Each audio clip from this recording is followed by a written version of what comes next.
Yes, isang maulan na tanghali sa ating lahat, mga ka-low carbs. Andito na naman tayo sa ating pang 21 araw ng ating pag-low carb. Ano po?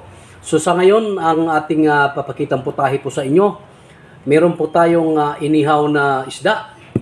Meron nandito rin po yung scrambled egg natin, ano? At saka meron tayong adobong pork. Ayan, oh. Adobong pork, hindi talaga mawawala yan kasi diyan tayo kukuha ng protina.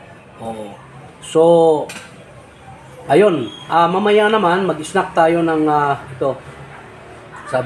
Sabi pa ng kaibigan ko, liso ng kamansi. Ayan, almond po yan, ano? Ito po yung natin, apat po ito. 4 na piraso po ito. Naku po, maraming salamat na sa nag-sponsor. Oh, maraming salamat po talaga. Thank you very much at simulan na natin ang pagkain. Let's go! Ali na kayo! Kain muna tayo ng scrambled egg. Palisan natin ng isda. Andyan na si Engineer Biboy. Ayan na. So, ayan. Salamat. Maraming salamat at sa ulitin.